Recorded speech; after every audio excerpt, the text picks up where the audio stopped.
जानने वाले हैं राइमिंग वर्ड्स के बारे में। मेरे पास एक पुर्जा है और तुम्हारे पास भी कुछ लिखा हुआ है। जो राइमिंग वर्ड जिसे टैग करता है तुम लोग उठ के खड़ा हो जाएगा। चलो सबसे पहले है एट, ATH, एट उच्चारण खड़ा होगा। Good, bat, rat, mat, cat, बहुत अच्छा। उसके बाद है ग्रेट भी था, ठीक। अन, UN, अन से और कौन है? अन, गन, रन, सन, गुड, बहुत अच्छा। OT, हॉट, बहुत अच्छा। और कहाँ है? OT, cot, dot, very nice. IT, it कौन सा है? वाह, सिट और बिट, फिट, हिट, बहुत अच्छा। समझ गया तुम लोग इसका मतलब? एन, AN, किसके पास है? वाह, कैन, वैन, फैन, कैन। तुम्हारे पास क्या है? पढ़ के बताओ। मैन, ठीक है। IP, अपना नाम पढ़ के भी सुनाएगा। क्या है तुम्हारे पास? Tip, good. और तुम्हारे पास क्या है? लिप। तुम्हारे पास क्या है? सिप, खुद पढ़ के बताओ क्या है? सिप, ठीक है। AGF, हाँ ग्रिप भी है, बहुत अच्छा। अब AGF, तुम्हारे पास क्या है? बैग। और AGC किसके पास है? तुम्हारे पास क्या? पढ़ के बताओ, सुनो, ऐसे पढ़ो, टैग, ठीक है। उसके बाद IN, इन किसके पास है? पिन, तुम्हारे पास? सेम, ठीक है। बंद कर दिया। हम लोग भारतीय संस्कृति के एक अनूठे चीज के बारे में जानेंगे। भारत के पौराणिक नाम के बारे में। हम लोग सिर्फ 4 नाम के बारे में जानते हैं, लेकिन आज हम लोग भारत के पौराणिक नाम, हमारी संस्कृति के बारे में जानेंगे नाम के अनुसार। भारत के जो पौराणिक नामों की सूची है वो कुछ इस प्रकार है: जम्बूद्वीप, आर्यावर्त, अजनाभवर्ष, भारतवर्ष, हिमवर्ष, हिंद, हिंदुस्तान, इंडिया, नभीवर्ष और मेलुहा, ये सारे नाम। अब जो हमारा पहला नाम जो अधिक प्रचलित है वो है इंडिया। यह नाम सिंधु सभ्यता के कारण यूनानियों ने सिंधु को पहले इंडो कहा, जो इंडस हो गया। वही नाम लैटिन भाषा में पहुंचकर इंडिया कहलाया। दूसरा नाम हिंदुस्तान। यह नाम बहुत ज़्यादा प्रचलित है। ईरानी और यूनानियों के द्वारा सिंधु को हिंडस व हिंदोस कहा गया, जो 13वीं शताब्दी के बाद जब तुर्क सत्ता की स्थापना भारत में हुई थी तो वह फारसी भाषा में जाकर हिंडस, हिंदुस्तान कहलाया। और उसके बाद हमारा नाम आता है आर्यावर्त। आर्यों के निवास स्थान को, क्योंकि हमारे जो यहाँ पूर्वज थे वो पहले आर्य थे और आर्यों के निवास स्थल होने के कारण यह क्षेत्र आर्यावर्त कहलाया। फिर हमारा सबसे प्रचलित नाम जो पूरी दुनिया में प्रचलित है वह है भारत। यह नाम ऋग्वेद में भी प्रचलित है। 1500 ईस्वी पूर्व जो ऋग्वेद लिखा गया उसमें उल्लेखित भरत नाम के राजा के नाम पर वो जैन धर्म के अनुसार जो प्रथम तीर्थंकर थे ऋषभदेव, उनके पुत्र भरत के नाम पर इस क्षेत्र का नाम भारत पड़ा। और इसकी चर्चा या मेरे द्वारा रचित नहीं है या मैं नहीं खुद से बता रही, इसकी चर्चा स्कंद पुराण में है, मार्कंडेय पुराण में है, विष्णु पुराण में है, वायु पुराण और अग्नि पुराण में भी है भारत। क्या समझ रहे हो तुम लोग? नभीवर्ष, एक अनूठा नाम जो बहुत कम लोग जानते होंगे। नभीवर्ष जैन धर्म के आदि पुराण में वर्णित नभी नाम के राजा जो ऋषभदेव प्रथम तीर्थंकर के पिता थे, उनके नाम पर नभीवर्ष यह नाम पड़ा है।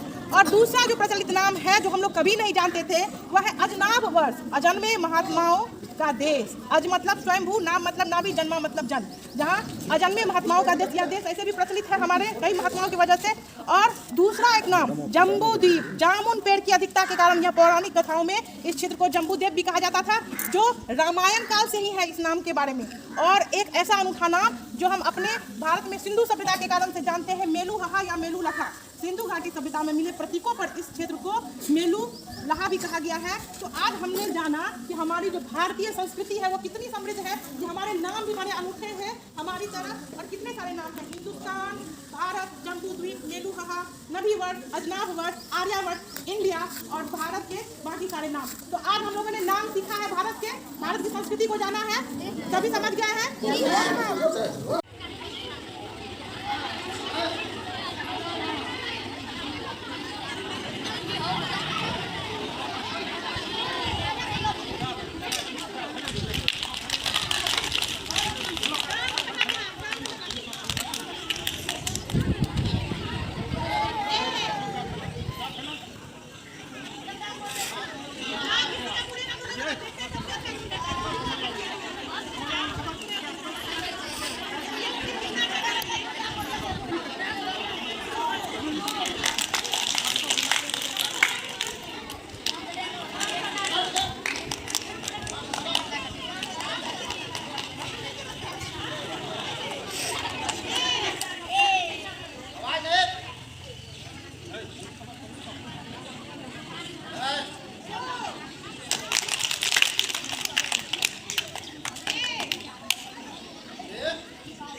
के अमृत महोत्सव में हमें विधिक सप्ताह भी मनाना है, जिसमें हमें अपने मूल कर्तव्य मौलिक अधिकार के बारे में जानना है। तो ये जानना थोड़ा सा कठिन हो जाता है सभी बच्चों के लिए। तो इसके लिए मैंने एक ट्रिक बनाया है अपने मौलिक अधिकार को जानने के लिए कि समस्त शोध संस्कृति के उपचार। अगर कोई बच्चा सिर्फ ये लाइन याद रख ले कि समस्त शोध संस्कृति के उपचार, तो वो ये सभी 6 अधिकारों को याद कर सकता है। जैसे सम से समता का अधिकार, जो कि है अनुच्छेद 14 से 18 तक। या स्वतंत्रता के में ये वो हटाते हैं तो अस्ता आता है, तो हम लोगों ने इससे मिलकर मिला के बनाया है। तो स्वतंत्रता का अधिकार जो है अनुच्छेद 19 से 22। फिर हमारा अक्षर आता है यहाँ पर शो से हमारा हो गया तीसरा अधिकार शोषण के विरुद्ध अधिकार, जो है अनुच्छेद 23 से 24 तक। और उसके बाद भौ से हमारा आता है धार्मिक स्वतंत्रता का अधिकार अनुच्छेद 25 से 28 तक। और फिर हमारा आता है संस्कृति। तो संस्कृति से हमारा अभिप्राय है 5वां अधिकार संस्कृति और शिक्षा का अधिकार, जो अनुच्छेद 29 से 30 तक है। और हमारा अंतिम अधिकार मौलिक जो है वह है उपचार से रिलेटेड, यानी कि संवैधानिक उपचारों का अधिकार, जो अनुच्छेद 32 तक है। तो इस ट्रिक की सहायता से समस्त शोध संस्कृति के उपचार से हम सभी शिक्षक बच्चों सहित आराम से मौलिक अधिकार याद रख सकते हैं। स्टार्ट करते हैं, चलो। इन, आउट, इन, एक साथ करना है। आउट, आउट, इन, आउट, इन, इन, आउट। चलो आउट हो गया, तुम आउट हो गया, निकल जाओ। तुम रहो, तुम भी आउट हो गया क्या? रहो, आउट, सीधा सीधा कूदो।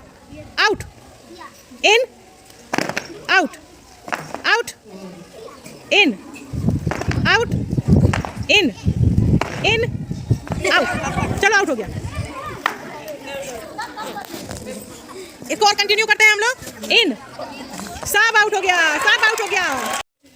आज हम लोग जानने वाले हैं कि मनुष्य के शरीर में जितने रक्त समूह होते हैं, मुख्यतः कितने?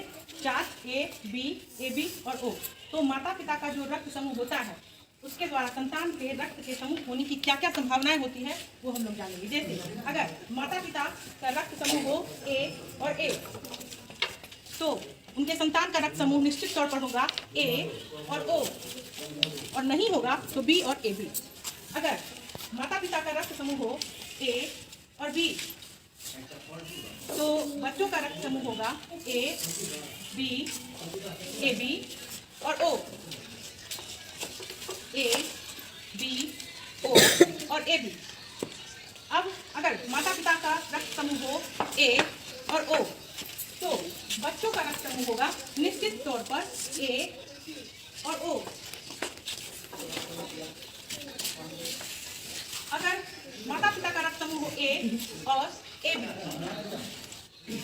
A और AB, तो बच्चों का रक्त समूह हो जाएगा A, B और AB। और निश्चित तौर पर नहीं होगा तो O।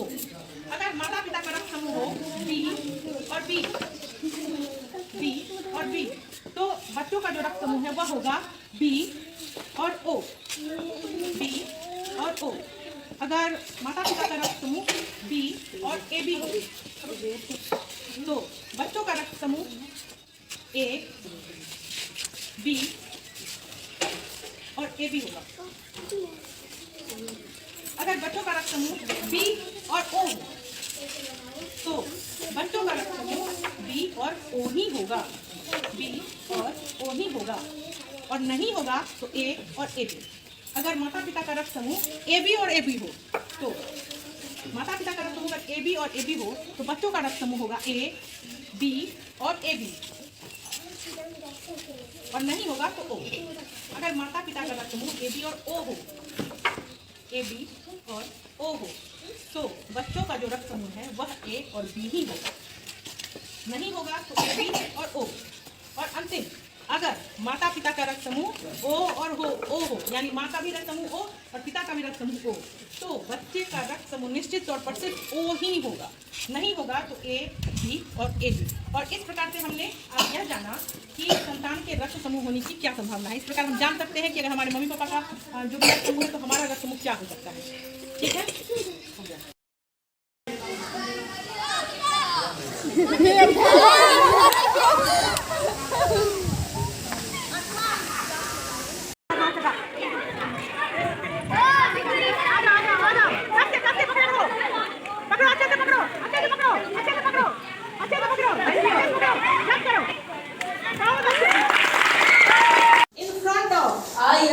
front of whiteboard.